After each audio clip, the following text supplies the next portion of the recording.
டெல்லி ஜந்தர் மந்தரில் நடைபெற்று வரும் கரப்பான்பூச்சி ஜனதா கட்சியினர் போராட்டத்தில் 4 மாத கைக்குழந்தையுடன் பங்கேற்ற தந்தை தனது குழந்தையின் எதிர்காலத்திற்காக போராட்டத்தில் பங்கேற்றிருப்பதாக தெரிவித்துள்ளார். அவருடன் எமது செய்தியாளர் பாரதிராஜா நடத்திய நேர்காணலை தற்போது பார்க்கலாம். ஜந்தர் மந்தர்ல இளைஞர்கள் தான் போராட்டத்தில் ஈடுபடுறாங்க அப்படின்னு பார்த்தா ஒருத்தர் கை குழந்தையோட வந்து இங்க போராட்டத்தில் கலந்துக்கிட்டாக வந்திருக்காரு. அவர்கிட்ட கேட்போம், சார் आप किधर से आ रहे हैं? सर मैं दिल्ली से ही हूँ. இவர் டில்லியை சேர்ந்தவர் தான் அப்படின்றாரு. क्यों इधर है सर? वो भी बच्चे के साथ. ये मेरी बेटी है और ये 4 महीने की. मैं इसके फ्यूचर के लिए यहाँ पर प्रोटेस्ट में आया हूँ. அவர் என்ன சொல்றாரு அப்படின்னா, இது அவரோட குழந்தை, 4 மாச குழந்தை, அவருடைய எதிர்காலத்துக்காக நான் இந்த போராட்டத்துக்கு ஆதரவு அளிக்கணும், அதுக்காக வந்திருக்கேன் அப்படின்னு சொல்றாரு. सर इधर परसों बहुत मुश्किल हो गया, वायलेंस हो गया, कैसे देख रहे हैं सर?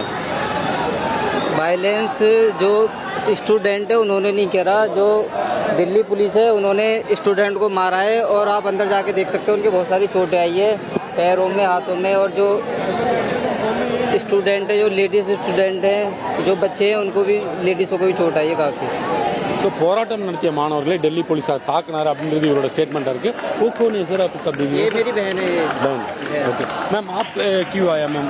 वो भी बच्चों के लिए ही आते हैं सब. तो क्या डिमांड है? यही कि बस ये वो इस्तीफा दे दें बस और सब कुछ नॉर्मल हो जाए पहले की तरह. आपका नाम है? निशा हयात. आपका नाम है? मेरा आकिल खान. ஸோ இவங்க என்ன சொல்கிறாங்க, நாங்கள் ஏன் வந்திருக்கோம் அப்படின்னா, என்னுடைய குழந்தை இருக்குல்ல, அவரோட எதிர்காலம்னு ஒன்று இருக்குது, அவங்களுக்கு இது மாதிரி பாதிப்பு ஏற்படக்கூடாது. நீட் வினாத்தாள் கசிவு அப்படின்றது வந்து இன்றைய இளைஞர்கள் மட்டுமில்லை, எதிர்கால சந்ததியினரையும் பாதிக்கும் அப்படின்றது இவருடைய கருத்தாக இருக்குது. ஒட்டுமொத்தத்தில் இங்கு வந்து வயது பாரபட்சம் இல்லாமல் தற்போது வர தொடங்கியிருக்கார்கள். அதை தாண்டின பல சுவாரஸ்யமான விஷயங்கள் இந்த போராட்டத்தில் நம்ம பார்க்க முடியுது. என்னென்ன மாதிரியான விஷயங்கள்னா, ஒரு ஆர்கனைஸ்டாக இருக்கணும், இளைஞர்கள் வந்து வருங்கால சமுதாயத்தினருக்கு எடுத்துக்காட்டாக இருக்கணும் அப்படின்ற விதத்தில் ரொம்ப அக்கறையோட இங்கே இருக்கிறவங்க நலனையும் பாதுகாக்கணும் அப்படின்னு நம்ம ஸ்கூல் ஸ்டூடெண்ட்ஸ் எல்லாம் சில பேர் கேமரா முன்னாடி வர பயப்பட்டாங்க. அவங்கெல்லாம் அவங்க கொண்டு வந்து இந்த டிஃபன் பாக்ஸ் இங்கே கொடுத்ததும் பார்த்தோம். அவங்களால முடிஞ்ச அவங்க கையில் இருந்த காசுக்கு முடிஞ்ச அளவுக்கு உணவுப் பொருட்களை வாங்கிட்டு வந்து இங்கே கொடுக்குற காட்சிகள்லாம் நம்மளால் பார்க்க முடிஞ்சது.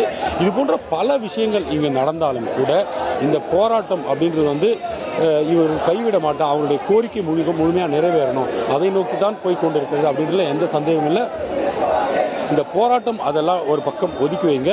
இளைஞர்கள் எவ்வளவு திறமையாக செயல்பட்டால் எதிர்காலம் நல்லா இருக்கும் அப்படின்றதுக்கு இந்த போராட்டம் ஒரு உதாரணம் அப்படின்னு சொல்லலாம்.